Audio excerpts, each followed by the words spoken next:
what we do in the way that we talk about this will or will not contribute to whether this happens again. That is a real thing. You actually have a lot of power in the way that you choose to respond to this, with what you do and what you say on social media, with what you choose to believe, dear God, with what you choose to share, and whether it's a real thing, whether it's a deliberate lie, whether it's an accidental lie, whether it's a piece of hatred.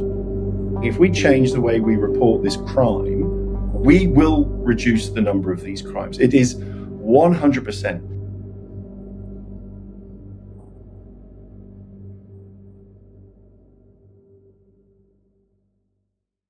All right, punters, this last week for everyone has just been absolute chaos. And if you've, been directly impacted, or I think all of Australia has been impacted by what's happened in Bondi. From my own perspective, I had podcasts planned. I had, different topics that I was going to explore. But then obviously in the wake of just a horrific terrorist attack, it's just, everything gets put into perspective. And honestly, the conversation online has depressed me thoroughly.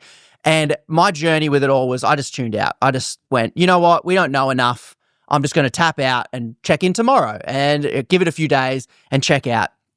But I kept on thinking, there's so many different things to focus on. In what ways can I offer value to the people that follow Punters Politics, which is normally every day it's funny, satirical criticisms of government and policy that we can all kind of understand a little bit better to make policy better. When I don't know what the bloody hell's going on, I look for just people who study this stuff, people who spend time looking into it, and I just look to try and learn from them. And I personally tap out from that news cycle that just gives me little pieces of information, more and more and more. I don't feel any more informed. I feel, like it mesmerizes me. It captivates my attention because there is so many things to be outraged about and so many heroic stories to focus on as well. That's why I'd like to introduce to you, punters, a new punter mod of mine, an expert in the field, Glynn Greensmith, who is someone who spent many years studying mass shootings and journalism and the intersection and exploring the conversation of what the bloody hell do we do? Do I do? Does the media do? What responsibility do we have in these situations when professionals and police are doing their work in the background? But what's our role in this? So, Glynn, thanks for joining the punters on the Punters Politics podcast. Mate, it's really good of you to have me on. I follow what you do. I think it's great. I'm a huge fan as a journalism educator of people using the creativity that's out there to engage in important stuff. And you're a really good example of somebody who just so often looks beyond the bullshit politics of any situation and says, well, what's really going on here? And a word I get from the way that you communicate with your audience is thinking about our own responsibilities and our own agency. One thing I noticed when I just tuned online briefly, what I saw straight away, and it's honestly what I feared straight away, with horrific scenes like this, there's just heightened emotions and mass opportunity to leverage whatever the bloody hell has gone on for your own political game, for your own political agenda, for your own talking points, for your own foreign government's agenda. Didn't take bloody seconds before foreign leaders were coming in and hitting our politicians and our politics and trying to tell us what to do. And that's kind of what I got sick of sort of seeing. And it made me just ask those questions like, what is it that we should be doing in the aftermath of situations like this, which thankfully is more rare in Australia than somewhere like the US, but clearly it doesn't look like it might stay that way for long. We are impatient. And in a situation like this, which is thankfully, as you say, incredibly rare in our country, it's okay to want to know what's going on. But what we mustn't do is transfer that into, like, I have a right to know what's going on right now, and then there are no rules. Because I'm hungry for information, there are no rules. That's just not the case. And what we need to be a bit better aware of is what is the right natural order of things that can contribute and help in a positive way in a nightmare like this. I was like everybody else. I mean, this is my field. I was in shock, and shock is a powerful emotion. I was sad. I was scared. I was worried. I was thinking, what is about to happen? Who's going to do this well? Whoever does this well will make this country more safe. And right now, Whoever does this badly will make us less safe. So at the same time as I'm thinking and feeling about what was going on in Bondi, at the same time as I was thinking about what do I know, I was thinking about something that's just incredibly real for all mass shooting researchers, is I know what we do in the way that we talk about this will or will not contribute to whether this happens again. That is a real thing. It is a real thing. And so when we talk about the coverage of this, when we talk about the conversation around this, I'm not happy to tell you this, but I promise it's real. It may be whether or not it happens again. And I can tell you that there were people out there working really hard to communicate information in a way that makes us safer. And there were people out there communicating information in a way that has made us less safe as a country. And I don't want to preach fear. I don't want to do a terrorist job for them. But these are the elements that we should be considering when we're thinking about the nature of, yes, the way that we report it from a traditional news sense, which is very much my field, but how we talk on social media, how we respond as a community. What I would say to all of you is you actually have a lot of power in the way that you choose to respond to this, with what you do and what you say on social media, with what you choose to believe, dear God, with what you choose to share, and whether it's a real thing, whether it's a deliberate lie, whether it's an accidental lie, whether it's a piece of hatred. I mean, you mentioned right off the top that some people seem to just immediately leverage this tragedy for their own aims. Can we take some time and think about what kind of word we would use to describe somebody who would do that? Yet I'm not seeing a lot of accountability for the people that were standing up before anyone knew anything and laying blame and clearly on the grift. That is despicable, and we should say so. I don't know what my role in all of this is. I don't know what just me as a regular punter, me as someone with a platform, what's media's role, what is Australian society's role. There's a direct community that's been impacted, and then there's people that the ripple effects go out like endlessly. What's the difference between mass shootings and other disasters and other things that happen? And how is it that the media's response can feed into making it worse or better, or making us more safe or less safe? The random mass murder, there's random mass murder and there's acts of terrorism. And often it takes us a little while to work out which is which, but we've seen both. So Port Arthur, we would classify as a random mass murder. Christchurch, we classify as an act of terrorism. So there's 2 Australian shootings. We're pretty sure that we're dealing with an act of terrorism. It's been declared an act of terrorism, and there's a process that the police go through that. But these things take a lot of analysis, to fully determine. The act of random mass murder doesn't exist in human history. Like, humans have always killed each other. Humans will kill each other for anything, for a bit of land, for a bit of food, for a shack. Humans just have always killed each other, and there's been mass murder events. But the idea of the random mass murder was actually incredibly rare. But from a shooting point of view, it began at the beginning of the last century in America. The second one was in about 1903. Second one was about 10 years later in Germany. The third one, by the way, Melbourne Botanic Gardens in the early 1920s was the third ever mass shooting. And what happened was these crimes happened they sort of increased a little bit, maybe about every 4 or 5 years globally. There would be a mass shooting event of some description, or a mass murder event, every 4 or 5 years. Until the 1st of August 1966, at the University of Texas, a guy pulled his gun cases up to the top of a tower, got his rifles out, and just started shooting people. And he shot a lot of people. And all that happened that day was the news, the television news was pretty new, and there was a bit of competition between the networks, and they were looking for ways to make this a good story for television. So they weren't sitting in a room being evil. They were like, how do we make this an interesting story for TV? So they changed the way that they talked about this crime for the first time, and they focused very much on who the perpetrator was, and how exactly the crime was committed. And they asked a question that they hadn't really asked before in any meaningful way. They said, why did this happen? How do we determine why this happened? And in doing so, they went through childhood photos of the killer and put them out on the telly, and they talked about whether he was suffering headaches or was schizophrenic, and they just went through his life and they put it on the telly. Before the 1st of August 1966, about one mass shooting every 5 years.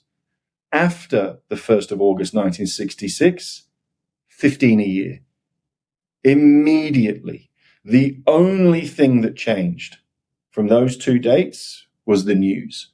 So we say that that was really the birthday of modern mass shootings, because the only thing that changed was the news. And that script that we wrote that day has kind of been the same ever since. If you turn on a mass shooting from the US, who is the killer? How did he do it? Why did he do it? Here's his Facebook posts. Here's his manifesto. Here's his diary entries. Here's his home videos. Here's everything we can find out about the killer. Here you go. Let me dip it on there. There we go. All right. Do we all know why he did it? Great. Good meeting, everybody. In this case now, there's just footage of this dude just loading, barrel loading, just They've boom. been showing footage of the guy just doing his, living his life. Just unloading, like it's Call of Duty sort of thing, like he's on the battlefield. Like, and I've seen that just every time I open social media, I'm seeing the clip, not even just a photo of the guy now, but like a moment of him mid-heat just firing bullets. So the truth is that I realized as a journalism educator that all of the people who study mass shootings were saying that the news was at the heart of it. But no one had ever taught me that. You know, I worked at the ABC. I had a postgraduate degree in journalism. I'd become a journalism lecturer before I'd ever heard that there was this whole body of evidence saying that the news is why mass shootings happen by and large. And so I dived in, you know, and I was like, Jesus, this needs looking at. So that's the fight that we've been having across the world. And there's been some successes about saying if we change the way we report this crime, we will reduce the number of these crimes. It is 100%. Why is there that direct connection that seems so obvious between the before the news media change and after? The only example of random mass murder in history is a phrase that you know, and it's called running amok. You've heard that phrase, right? Yeah. Like if kids trash the room or the dog does something, oh, they're running amok, right? You've heard the phrase? And it actually is a real thing, and it came from the Malay Peninsula in the 16th and 17th century. And it was actually first discovered by an outsider, by James Cook, of all people. He was the first person to record, like, what is this thing that is happening in the Malay Peninsula? And so the British and the Dutch were the colonial, you know, overlords of this whole area. So we're talking about Malaysia and Indonesia, that whole Java area in the 16th and 17th century. And amok was basically when a man who he'd felt like society had neglected him, or he'd been dismissed, he'd been ignored, he'd been called a coward, perhaps. He felt he'd lost his honor. And what he would do is he would grab his knife and his spear, his Chris knife and his spear, and he would go into a public place and he would kill as many people as he could until he was killed. And in doing so, he thought he was regaining his honor. And there was a really specific reason why. They had this tiger demon called the Hantu Belian. Okay, I might be not pronouncing that perfectly. The Hantu Belian. This tiger demon could infect you and make you murder people. It was the demon that made you do it. It wasn't you. It was the tiger demon. But the kicker was that the tiger demon, the Hantu Belian, only possessed the bravest, the truest and the bravest. So any man who felt disconnected, any man who felt like he wasn't getting the respect he deserved, who felt he'd been abused or insulted or called things, all he had to do was murder people. And then he literally, everyone would say, wow, he was really brave after all. We didn't realize what a heroic man he was. So this amok thing, Punter, was huge problem, massive problem. They couldn't stop it. How could they? They had the weapons and they had this motive. They had these men who felt disconnected from their society and had a way of changing that. How they stopped it was the British colonial masters trained the local militia and soldiers to capture these men alive. Don't kill them. They want to die. Then when they captured them, instead of like executing them, they started putting them in these new things called insane asylums.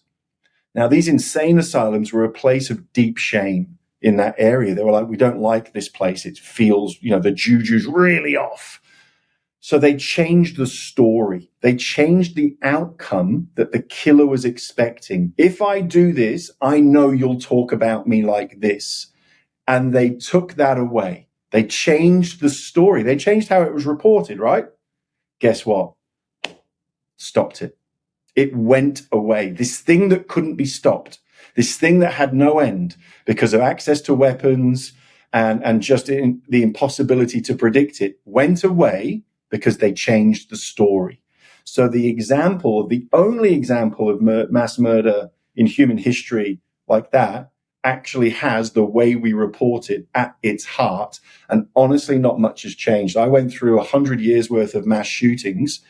The only time I can find a clear motive that's been assigned for so many of these crimes is when the killer has said, when you see me on the news, you'll know who I am. When the killer has said, it seems like the more people you kill, the more you're in the limelight. Or in acts of terrorism like Oslo and Christchurch, where the killers said, if I kill loads of people in a spectacular way, I know the news will distribute my manifesto for me. So these killers have said, it is not the act of murder that we're interested in, it's the outcome you're going to give us. And we reckon about 9 out of 10 mass shootings might fall into that category, which means if we think really clearly about impacting the outcome they're expecting, we could potentially stop 9 out of 10 mass shootings. That is a fight worth having. And it is incredible, this historical analogy that still applies today. You talked about one of the guys there, and, they may turn out to have radicalized connections. But honestly, having studied 100 years worth of mass shootings, if the answer isn't the answer that already was given by the younger of the two killers, I'll be surprised. What did he say to his workmates? I just want to be remembered. That's what he said. After 6 months of all the evidence and whether they were connected to terrorist groups overseas and whether they did go to training camps or how they got guns, that might be the answer. That might be it. They had hatred in their hearts. They felt disconnected from their society and they just wanted to go down in infamy. It's too often the case. So all I talk about is this, is if we remove their expectation, we may stop the crime. If we change the story, we will change the crime itself.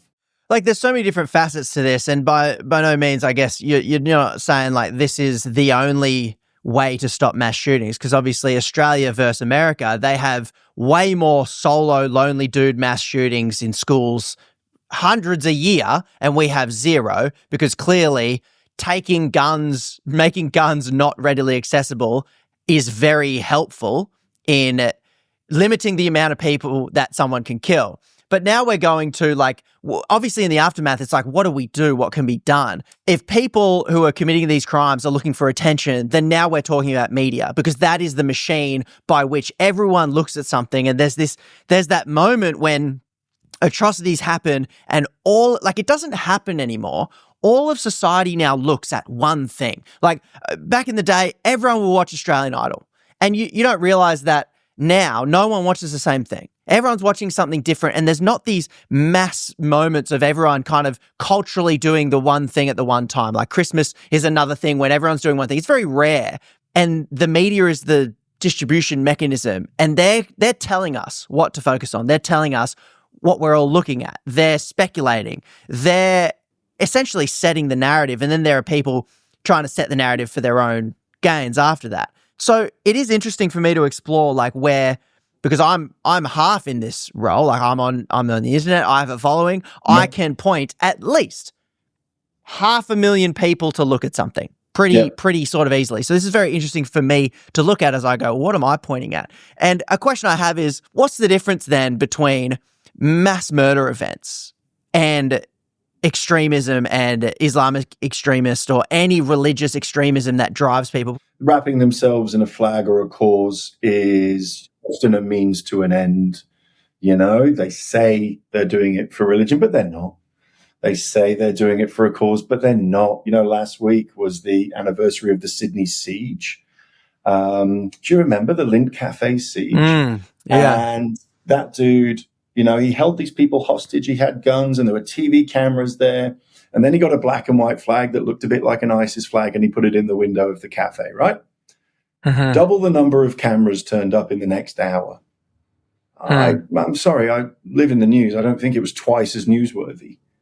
And by the way, guess what? No connection to that group, but he wanted to drape himself in something that he'd seen a lot on the TV. He knew that was spectacular. And the news went, yeah, you're right. Like, this is twice as interesting to us now. Those innocent lives that we're talking about are now twice as interesting. It's like, well, no, they're not. They were interesting already. These are still innocent lives. So the wrapping themselves in an ideology is usually a mask to hide their own patheticness. It's usually a mask to hide the fact that these are cowards who have become disconnected and are seeking to create something for themselves that is not that. Even if this turns out to be an example where they are connected to an organized group, it is just so often the case that they're using that in the way that every religion, has people who say, my religion's about peace. And then other people who say, yeah, so I'm going to kill everybody who disagrees with that. And we're in the middle, like normal people are in the middle going, is that really what the Bible says or the Quran? I don't think it is. I think they're just saying that. So they're searching for their tribes. They're searching for their connections. They're searching for respect.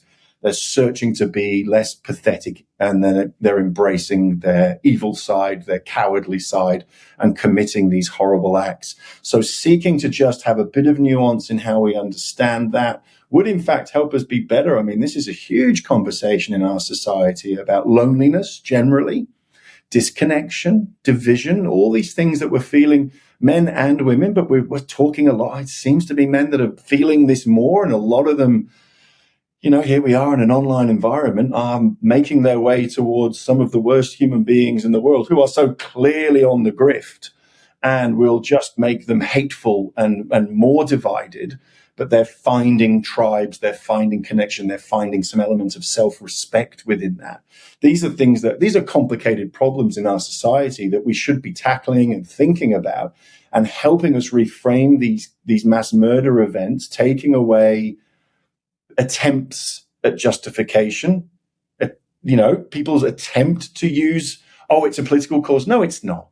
You don't care about that political cause if this is what you do with it. You know what I mean? You've made every Muslim in this country less safe, and you have. So you don't care about that.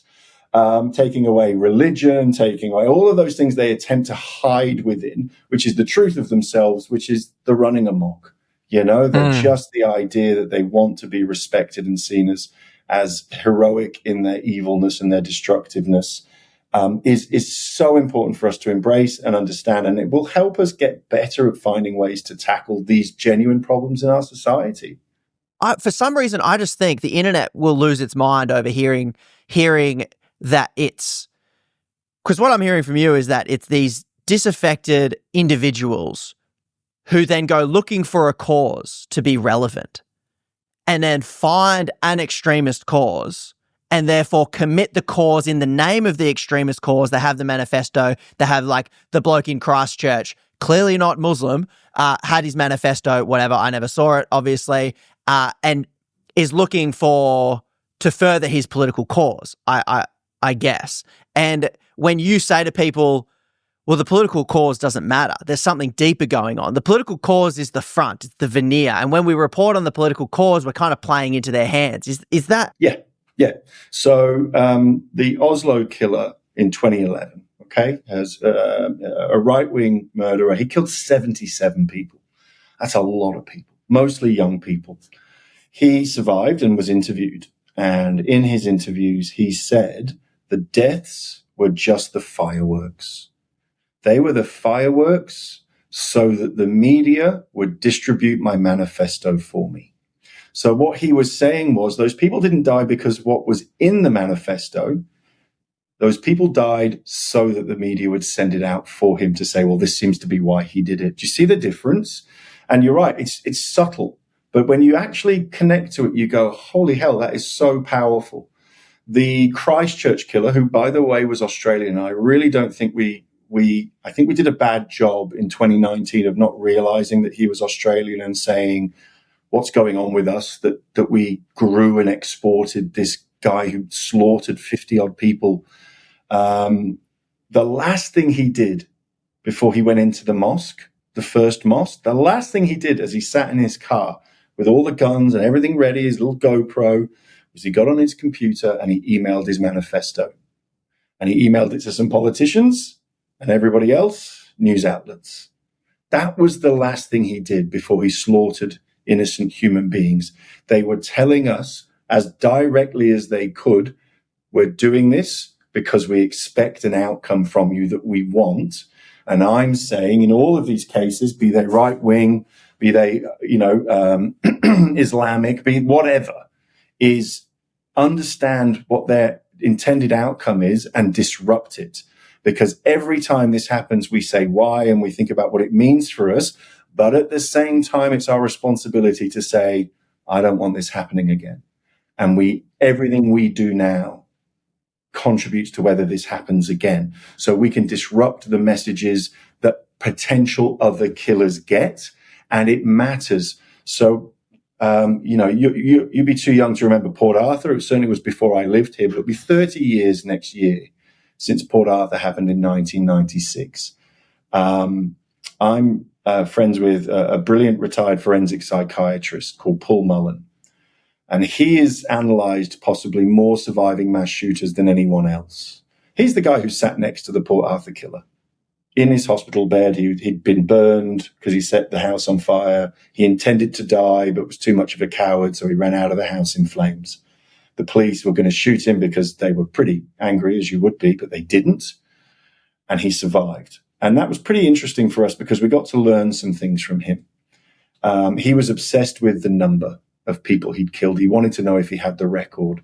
He was a very dumb man. He had like an IQ of 66. Like, I mean dumb in that sense. He was dim. He wasn't psychotic. The only thing he really knew about was other mass shootings. And all he kept asking the police was, what's my number? He wanted to know where he stood in the pantheon of mass shootings, and the police wouldn't tell him. And he was getting really angry. So this guy, Paul Mullen, he sat next to this killer and said, why did you do what you did? And what we learned was everything I'm talking to you about. He had a hope and an expectation of how he would be talked about. But something really interesting happened in Australia. We said no to that. Like, we did not give him what he sought, by and large, in the media, and certainly in our public conversation. In fact, I used to work on ABC Radio, Punter, and I used to have a radio show, and I'm not from here. My now wife was at the ABC as well. Long before I was an academic, I was on the radio. I can't remember why the subject came up. And she said to me, you never say the Port Arthur killer's name on air. And I'm like, I'm in Western Australia. Why? She said, I'm just telling you, if you say his name on air, you watch your phones light up, you watch your texts light up, and people will say, don't say his name. People did that. They did that here. They said, F that guy. Don't use his name. And I was really interested in that. And I was like, that's so fascinating. Now, I think it's mind-blowing. I think what she was pointing me towards was that Australia made a decision that you do not get what you want. I think Paul Mullen thinks that is every bit as important in the fact we didn't have mass shootings anymore as gun control. And I'm not joking when I say that. Every bit as important. We changed the story. We disrupted a mock. Then, from about 2018, there's been about 5, 6 mass murder events in this country, and we've changed the way we've talked about them. So 2018, there was a family killing in Western Australia. 2019, there was a shooting in Darwin, and there was the Christchurch massacre, which I very much classify as an Australian example. 2022, was it those, sovereign citizen Wiembla killings? 2024, the Bondi stabbings. 2025. Oh, and there was a Melbourne car ramming, if you remember, about 6 people killed in that. So mass murder events don't have to have guns. So we've actually seen an increase since 2018. And since 2018, I've been noticing very, very carefully that we don't use the Port Arthur example anymore. We don't reject them. We don't say you will not get what you want. I'm sorry to say this. It's not a coincidence that this has come back to our society now. It's back, and I'm worried. I'm worried that it's back, and I'm worried that it might get worse. And that's why when I say what we do now has an impact on what happens next, I really mean it. And that's for all of us. Like I said earlier, what we share, what we choose to verify, our hot takes, our politics, like we can all contribute to say, we don't want this happening, no matter who it is and no matter how they want to do it. We can make a choice to say we don't want to go down that path. Which I think is depressing, but also helpful to think, what role am I playing? However small part am I playing? And it is depressing because when, like, let's talk about media now. Let's talk about Australian media. Let's talk about the Bondi mass murder.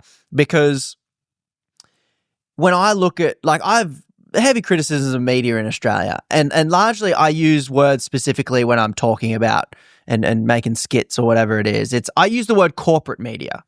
And then there's mainstream media, but you know, what's mainstream now? Joe Rogan's got more listeners than the ABC, so is he mainstream, right? So I use the word deliberately corporate media. And when I look at the corporate media structure, for me, that's media that is for profit. And it makes me so depressed because when I look at media now, if your business is to make money in media, in news, this is the greatest time for you.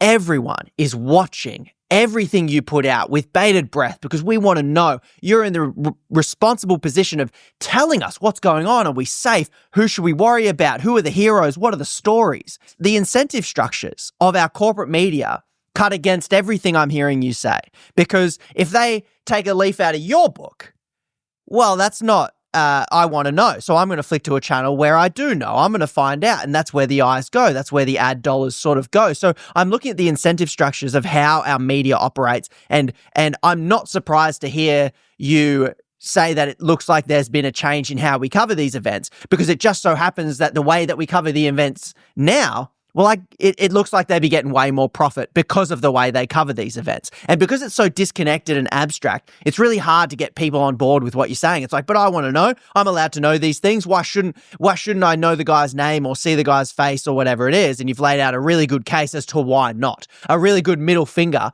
to that. To anyone who wants to do that. The middle finger is, we will not look at you. We will shun you. We won't say your name. We won't see your manifesto. I don't want to know anything about you. I want to know the victims and the heroes of what brings us together. But media, our corporate media, the profit model doesn't seem to move that way. Am I being overly cynical as to when I look at the media, what I'm seeing? As a journalism educator, I can't make the subject of media ownership and business models more sexy. I can't. It's dull, it's distant, but at the same time, I cannot make them less important. Like, they mean so much. When we talk about media as a mechanism for profit, that's not what the news is for. Like, that's just not why we exist. We invented the idea of corporate media as an element of diversity. When it was invented, yes, there were powerful moguls who influenced government just like today, but we never really understood the impact of selling advertising and how it would actually change what we thought news was. So it wasn't people necessarily sitting in a room being evil, but what we haven't done is redress the balance. So if we think of somebody saying, well, the most important thing is our ratings because that's how we determine our advertising dollars and that's how we pay for everything, then I say, then change the way you pay for everything, because the news matters more than those advertising dollars. If the advertising dollars are changing the way you do the news in a worse way, then change the way we pay for stuff. Let's find a better way to pay for stuff. Because when you talk about creating the nature of a story through the prism of how much you get to sell a 30-second advertising spot to Harvey Norman for, then you're saying that's what truth is worth. You're saying that's what life is worth. You're saying that's what Australia is worth. You're saying that's what democracy is worth. You're saying that's what we're worth. And we've got to be worth more than that. And not only have we sold so much down the river in the name of this, we've done it on the cheap. Like, can we also be a bit less cheap about how we sell? Like, so what is truth worth is a genuine, legit, it's not a philosophical question, right? I literally mean, what do you think reality is worth if I asked you to give me a dollar sign? Because right now it ain't worth shit and we are selling it. We are selling it. We are rejecting it. The news determines what our reality is, and we sell it to the highest bidder, and often to a foreign billionaire that have their own interest that decides, this isn't profitable to be part of Australians' reality right now, so let's not cover that. One of the things I like about your channel is that you talk about these things that underlie the politics of our society, which is like the headline stuff. Oh, we're all talking about immigration today, or net zero. It's like, oh, actually, well, they're saying that, but what are they doing? Are they enriching themselves? Are they changing the law to make it easier to lie, cheat, and steal for them and their mates? And that's like, no one should like that. I don't give a shit which party it is. We've got to look after democracy as well. And that's the area we all need to realize we sit together. Politics is just the stuff that appears at the top of that. And that's the stuff that's so hard because that's the stuff that feels really distant for us all, I think. How do we change the structures of politics? But and you think it's such a spider's web. How do I snip over here but get the whole thing? Largely, they get away with it because we don't ask. Like, we do not ask them to be any better. And I just think we should definitely ask our leaders to be better than they are. I don't have a very high opinion of politicians in this country of all stripe. I'm very fair and balanced. I hate them all. And the structures of democracy, I think if we all sat together in the pub and talked about what we think, how you would build a democracy from scratch to work for us, we'd pretty much all agree on the most important things. And the opposite is what's going on. And it's too big, it's too much, it's too far. Journalism and how we fund it, how we decide who gets to own it, why it matters, it's a reasonably straightforward question, but we don't ask it because the Prime Minister doesn't want to ask it. He doesn't want to tackle the big media companies. He's trying to keep them on side. He's got his opinion pollsters saying, oh, no, you be nice to Rupert, and then you'll get better with this demographic, and then they're all off, and Channel 7's naming the wrong killer again.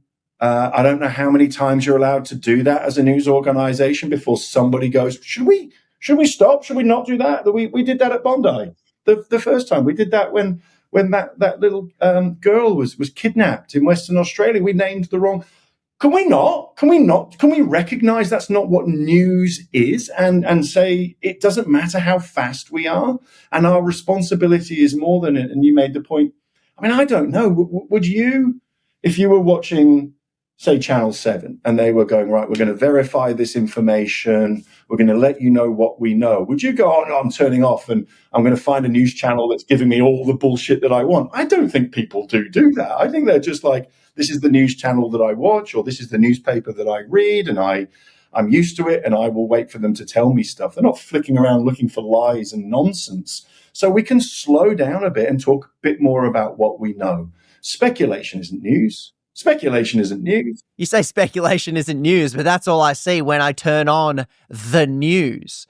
And I think when I look at the media, and maybe this is why, we'll get into social media in a little bit, but this is why people are turning away from established media and corporate media, is because I feel like there's no honesty there. Like, me personally, what I want to see is everything you've said, but from a news presenter that says, we're not naming this killer because we do not want to give in to his demands, and we're not showing you a photo of this person, and we're holding off. Other news outlets might have shown a picture.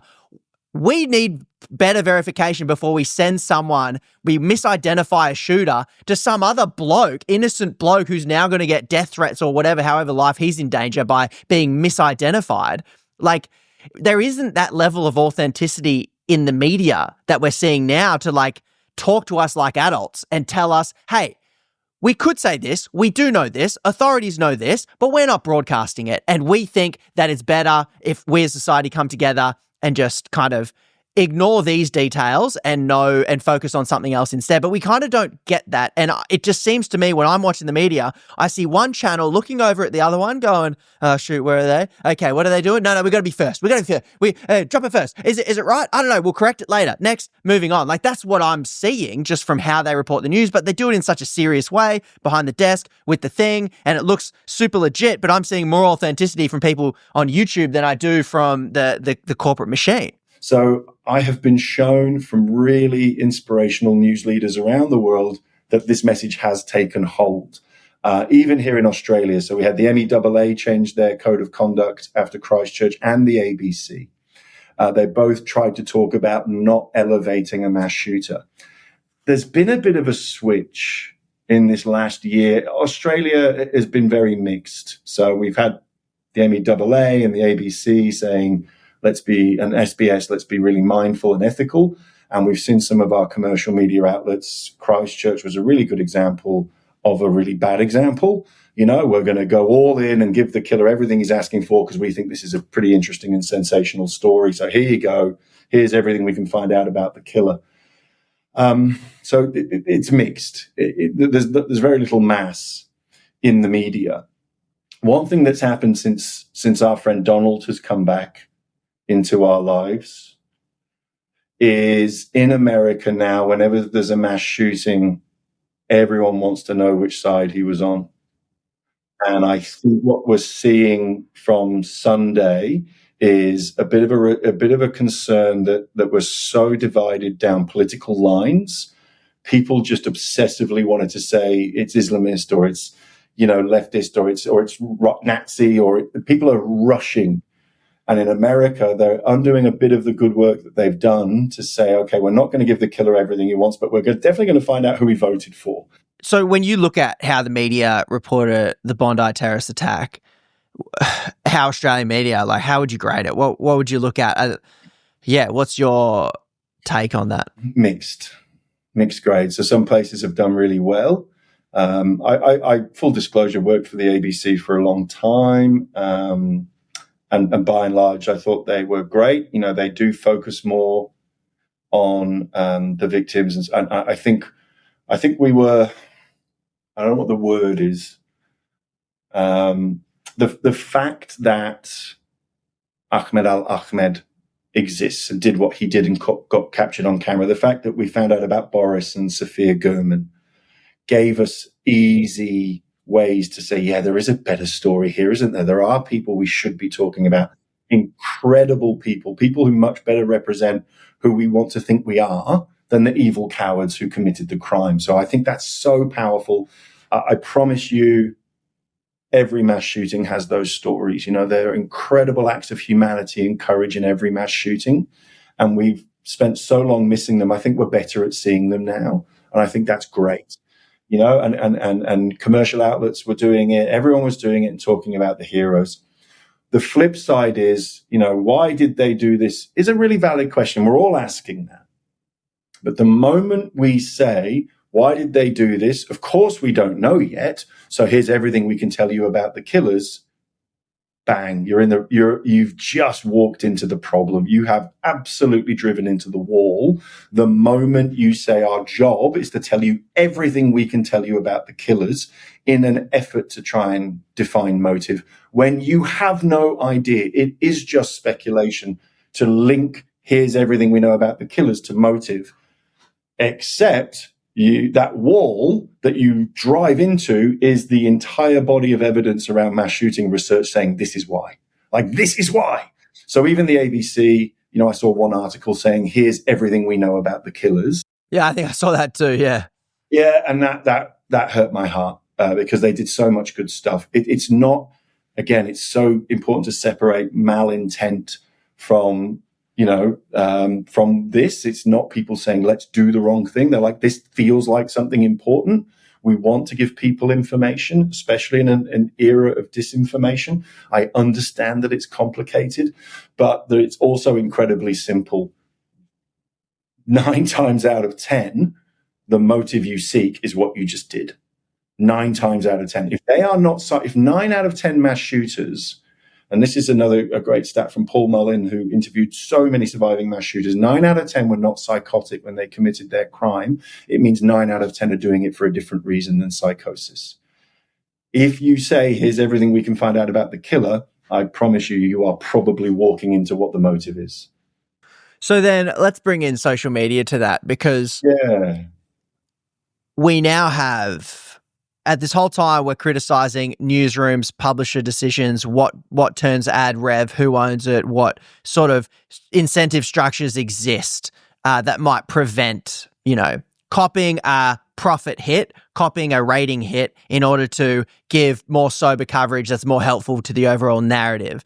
But now we have algorithms which are programmed by people to get as many eyeballs as possible. And now we have the algorithm is the publisher now, and it gives even less shits to what's accurate, what's true, what's important, and the algorithm will just boost stuff from regular people, from bot farms, from whatever it is, mix it all in together and be like, you decide. And that, honestly, just being on social media at the moment for me is just, when I approach social media, when I just see, like, you read a comment, you're like, what an absolute idiot. Like, part of me just goes, probably a bot. And that helps me manage just thinking humanity's a bunch of idiots. Instead, I go, nah, all the humans I meet in real life are awesome. I bet these guys are bots or people, just whatever it is. And that helps me. But now we've got this space online where it almost doesn't matter what the news covers, because now we've got, whether it's, individuals just spraying information, then we've got bot farms spraying information, then we've got politicians with political agendas spraying information. And so it's almost as if I can see the media just kind of, in that article where the ABC goes, here's everything we know. I can imagine in the room, they're sitting there going, normally we don't do this, but everyone's saying it's this poor bloke in the middle of nowhere. So we want to put it out so that people at least have one verified source of information, so that when they see online that it was so-and-so and he went so-and-so and it was a target of this and it was an inside job and there was this cosplay actor pretending to be injured, like, oh my gosh, the amount of people that sent me that. I can almost see, it's like, I don't know, I'm just depressed at looking at the introduction of social media to this already thing that we seem to have failed at. Before social media was around, it sounds to me like we already failed, and now we've just literally poured rocket fuel on it. So even if the media did everything you're talking about, algorithms are just like, they're just going to fill the void, and they have, even with media outlets doing whatever they do for views. I don't know. Go where you want with that. Let me say 3 things to that, because it's a really important question. And your example of the ABC there, which is why I'm trying not to be critical of humans in this. I'm trying to talk about the structures and the ideas and the evidence, and that's what we do. Number one, the people that have taken control of social media. So social media was created, and then what we've seen, and this was not organic, this was not in capitalism, this was just behemoths who swallow everything. They're ideological, they're supported, and they become richer and richer and richer. And what are all these billionaires doing? They're buying methods of communication. Hello, what we do matters, right? They are buying the way that we talk to each other. They are some of the worst dudes on the planet. Like, let's be really clear that these are terrible people who do terrible things for terrible reasons. And we're allowed to say that, and we're allowed to acknowledge that we probably don't want them determining everything to do with our lives. And if we are on social media, and you're right, are people really saying that? By the way, a lot of it isn't real. We've discovered just how many bot farms there are, so we can actually choose to say, okay, most of what I'm seeing here isn't real, so let's really contextualize that. And I think your point about what it says about how divided we are is really important for us to remember, because the more divided we feel, the less safe we are. So number 2 also means that we should not think that social media is inevitable. Like, we can make changes. We can ask for more. We can ask for better. We introduced an under-16 social media ban here. Now, there's lots of things that I don't agree with, or lots of bit of dodgy bits that talk to me about politicians. They always manage to find a way to do something a bit dodgy and something a bit self-serving. But it shows that it can be done. Remember when Facebook turned off the news in Australia because they were pissed with us? So and they don't want to pay tax or whatever it is. Right. But they were able to say no news, but only for Australia. So within those keystrokes, there are outcomes that are different. So it's not inevitable for us to sit and say, yeah, you know what, do better. And the third thing, therefore, really becomes, from a media perspective, do we lead or do we follow? And my view is we lead. And what we do is say, because if people on social media, and on Sunday was a good example, I've seen this thing, I'm going to offer my hot take, hateful opinion, or I'm going to amplify something that's not true, and I'm going to do it fast, and I don't care. Well, then we kind of led that charge, didn't we? Like, we prioritized speed over verification. We prioritized sensational. So they did learn that from us, so they can unlearn it from us. When 24-hour TV news started launching in the 1990s, and Sky News was sort of at the forefront of speed and spectacle, and their unofficial motto, very well known within our industry, was always first and never wrong for long. And that was the way that the culture we saw in the 90s developed, always first, never wrong for long. And that was their unofficial motto. And it really showed you now where we're at 30 years later, right? Because what we see is everyone wants to be first. No one even gives a shit whether they're wrong or not. They just want to be first. So we are responsible for creating a culture like that. And we can take that back. And we can say, actually, truth, the news, society is worth more than that. And as soon as we do that, you watch us demand that social media do better. But right now we don't. We just say, how do we be part of this ecosystem? How do we make sure our social media presence aligns up to that? And then aligned to that, and I think this has certainly happened in the last few years in particular, is that the news it needs to be the baseline for truth. Like, we have to have something that's real. And it's really struggled with that in the last few years.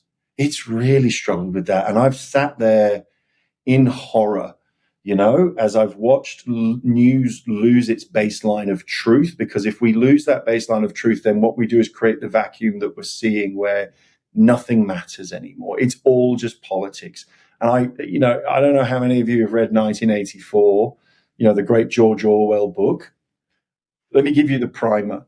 It ain't about CCTV cameras. Like, there are CCTV cameras in there. Sure. That's not what the book's about. You know what the book's about? If your party, if your tribe says 2 + 2 = 5, then it's 5. That's it. It's about loyalty to your political ideology over truth itself. That is what that whole book is warning against. And that is, I know we overdo this whole dystopian thing, but we've never done it like this before.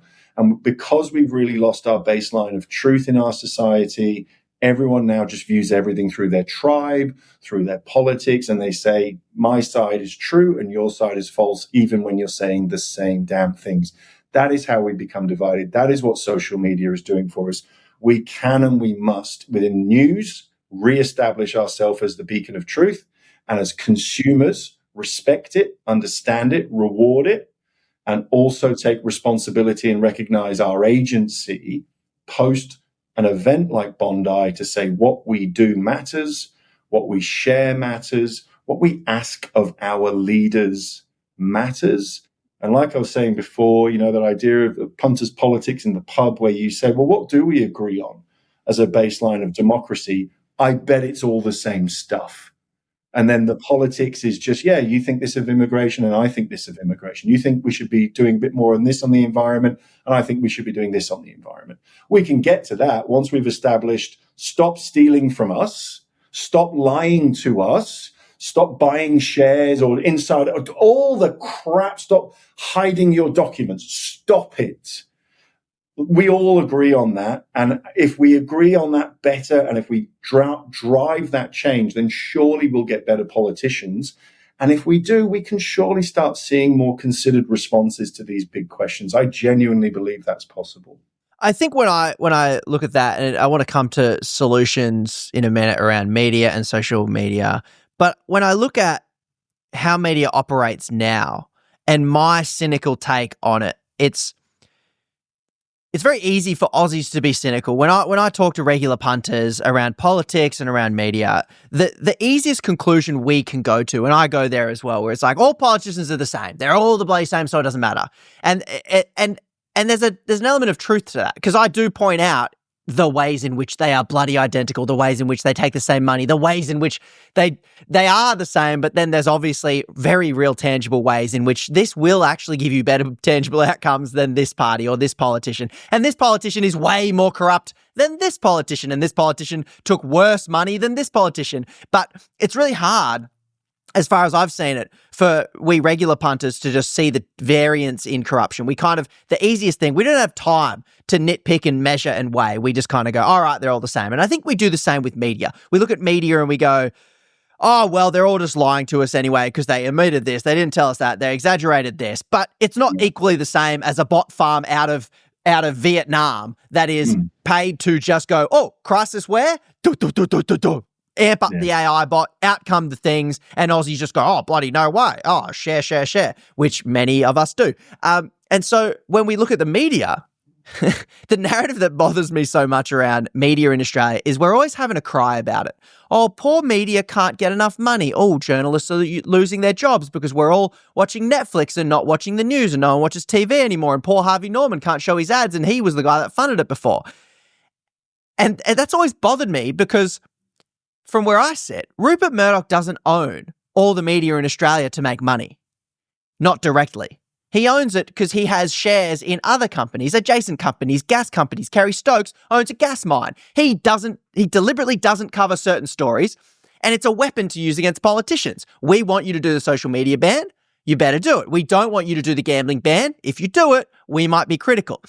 This is what corporate media, in my summation, has become. And so when I hear you say, like, how does our media lead again? I can understand how publications like the ABC could do that because they're not taking corporate money. They're taxpayer funded. And so I can see how, for me, I'm like, I can believe that. But I don't see a pathway in which Kerry Stokes and Rupert Murdoch and all the shareholders get together and go, we know that the research indicates that our coverage of these events increases the likelihood of another mass shooting happening. Yeah. However, we operate in the vague ways we do with this veneer of legitimacy when really the shareholder will get the last say. Like, we won't run that story if this advertiser's a big advertiser because we just implicitly know they're not going to like that, so we're not going to do it. And what we're asking of our corporate media machine is to look at their entire business model and go and essentially say to us, we exist for you Australians. We exist to tell you what's real. We exist to build a society and a shared universe of facts that matter and a shared universe of how our society functions.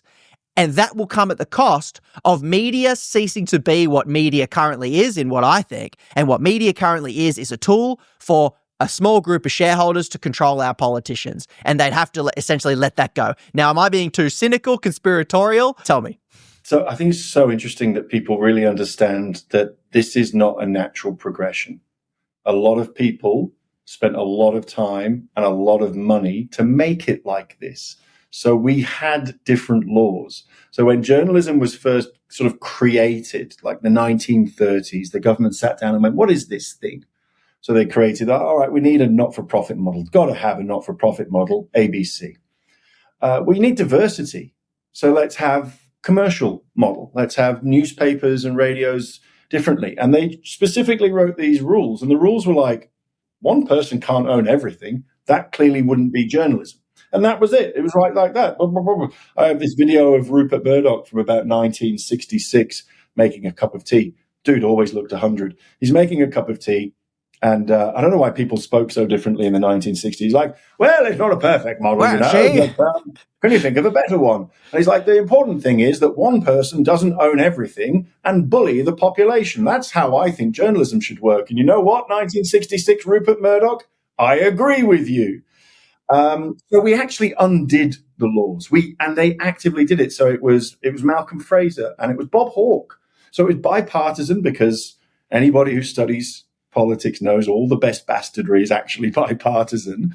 Malcolm Fraser, then Rupert Murdoch went to Bob Hawke and went, change the laws, let me own more, I'll be really nice to the Labour Party. And then they changed it again in the 90s. Then they changed it again in about 2018, and we lost Fairfax. The oldest news organisation in Australia was sold to Channel 9. People sat in rooms and undid these rules. Okay, so where we're at now is the result of people working really, really hard. And now we sit here and say, oh, it's too hard to change. I'm like, no, it's not. We changed it. So Tom Stoppard started his life as a local journalist. And he said, if you want to change the world, if you want to make the world a better place, journalism is still the fastest way to do that. And he's right. So let's fix the laws. Let's fix the media ownership laws. Let's help commercial news outlets have a business model that helps them survive without them relying on advertising all the time. Because Google and Facebook and Meta make more from advertising than every news outlet in the world combined. And they did that about 7 years ago. So now it would be, so it's just the wrong model. So change the ownership laws, change the business model. If that sounds hard, then I promise you that has already been done to make everything worse. So we're just saying, oh, it's easy to make worse, but it's hard to make better. And I'm like, I don't accept that. What we have are the kinds of politicians who will not tackle that, who will refuse to tackle that because they don't want to take them on. And that's where you see the vicious circle. And all you got to do is just pop that circle. We have a saying in Ireland that I think is always relevant in times like these. It's like, oh, Glynn, how do you get to Kinnegoo Bay? It's like, well, it's easy to get to Kinnegoo Bay as long as you're not starting from here. And that's what media in this country is. It's actually easy to fix, but where it's put us is hard. It feels we're stuck in the mud and it's hard to get out of. It isn't. I promise the answers aren't that hard. And countries who have better democracies than we do, better standards of living than we do, follow better journalism models, better business models. They do not have the same problems in that sense than we do. So really important, like I was saying about social media, that we don't see it as inevitable and impossible to fix and something that only other people can talk about. These dudes worked so hard over decades to undo all the good laws about journalism. And because they weren't great dudes, when the internet came in and all the digital disruption, they just didn't handle it very well. They seemed to be pretty bad at business from my point of view, because they were like, oh, no, we'll still rely on selling adverts. It's like, is anybody in the room saying that that's not going to fly? Like, there's got to be a better way. So just sit down and sort your shit out, because we can and we should. The one thing that changes a politician's willingness to take on something difficult, which this is difficult because it goes against Uncle Rupert and it goes against Mr. Stokes, who control the media, who then control what politicians do, because they say, wink, wink, nudge, nudge to the politician. You do this, it hurts my profits. I will run endless stories against you. And guess what? Aussies will believe it. I think I'm always looking at it going, I'll believe shit all the time that I don't know about. And I think Aussies, we just need to admit, propaganda works. I've bought so many useless shit on Facebook and I know it's on Facebook and it's some drop shipping something and I get the product and it sucks and I do it all the time and I'm like, I'm an idiot. And I think that coming to understand that propaganda works, so have respect for its power. Murdoch and the billionaires we always talk about that control the media, Zuckerberg, they're very smart. They know what they're doing. They know how manipulated we can be because it's called advertising. They wouldn't advertise if it didn't work.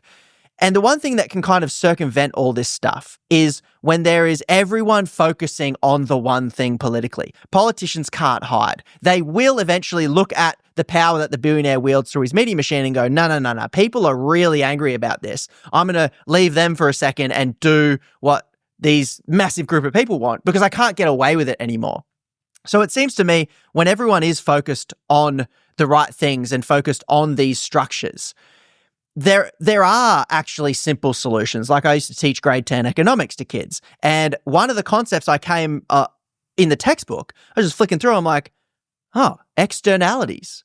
Why do I never hear any politicians talk about externalities? Externalities, for anyone listening, is the unintended consequences of a business or a person or someone doing something. If you start a business upstream and it creates, bed sheets and they put the dye into the river, the externality is everyone dying from drinking blue dye in the river, right? That's the externality that comes out. And so when I look at these sorts of things, we've dealt with a lot of pollution externalities in society. And what we're talking about now here is the pollution externality of our media and our media structures and big tech and algorithms. They are having very real consequences in direct or indirect ways that can cause or exacerbate a really bad situation. And there are ways to kind of mitigate that. Taxes is one of them. I've got an idea to fund these new media organizations. How about we have a big tech tax? $1 trillion corporations, almost $1 trillion, $1 billion, and they're coming in here, they're not paying tax. We can make them pay something and then use that money to help our society navigate what is true and what is not. Like, you're right. There are kind of simple solutions that are right there, but it is hard to believe in them when we're not looking at the right things. So I think that it's a really important lesson for us all, in the simplest terms, is to make sure we separate the word democracy from the word politics, right? They're two different things. Politics is how we enact our democracy. There's the decisions we make about how we want to make our democracy work. So as a rule, I hate politics. I hate it.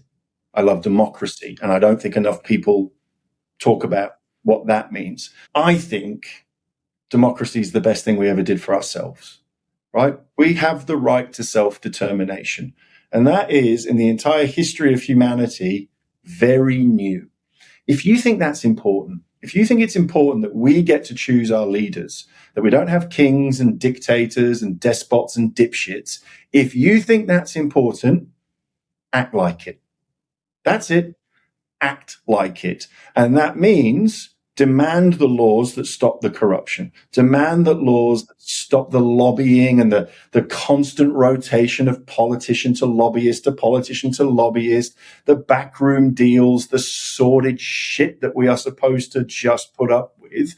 And within that, if you say democracy matters and act like it, then it's obvious how you should be treating the fourth estate. It is a pillar of democracy.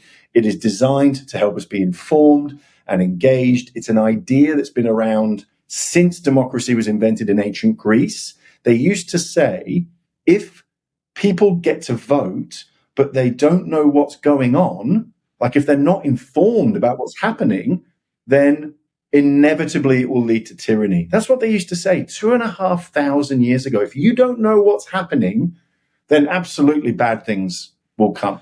Because it sounds to me like our power as a democratic population, people who have a say in who our leaders are, seems to be entirely dependent on what we focus on, which is why we're coming back to media in this, is because they are the determinant of what is our reality. And when I hear the social media conversation sort of come up, I think the under 16 social media ban is a great example of that. Is it great to see the government actually has balls and can stand up to the world's biggest companies? Yes. They pass a law, it happened. Will it work? We'll see. Jury's out.